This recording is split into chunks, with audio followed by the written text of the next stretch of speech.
Palme d'or en 2002 pour le pianiste, Roman Polanski est de retour en compétition cette année à Cannes avec La Vénus à la fourrure, un projet né l'an dernier au festival où il était venu pour la présentation de la version restaurée de Tess et où son argent lui fit lire la pièce à succès de David Ives, adaptée du roman de Leopold von Sacher-Masoch, l'auteur qui donna pour ainsi dire son nom au masochisme.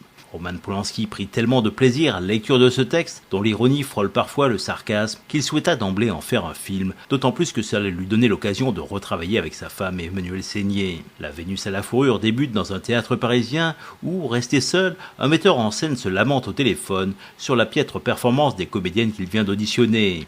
Il est sur le point de partir lorsque surgit Vanda, une jeune femme vulgaire et écervelée qui incarne tout ce que Thomas déteste, mais est suffisamment tenace pour que ce dernier lui laisse tout de même tenter sa chance. Dès la première réplique, le miracle se produit et Vanda se métamorphose totalement, stupéfiant le metteur en scène par sa connaissance du texte et par sa compréhension du personnage. L'audition va se prolonger et redoubler d'intensité, tandis que l'attraction de Thomas pour Vanda va se muer en obsession.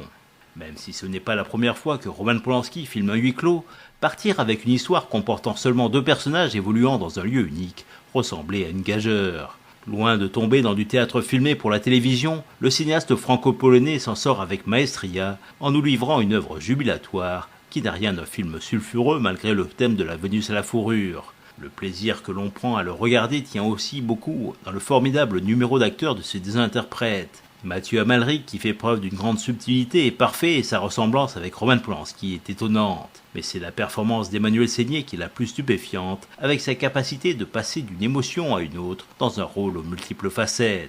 Visiblement, Polanski est sous le charme de sa muse et cela s'avère contagieux pour les spectateurs. En choisissant de faire de La Vénus à la fourrure le dernier film de la compétition, Thierry Frémaux a un peu placé la cerise sur le gâteau d'un festival dont le cru 2013 s'est avéré assez exceptionnel.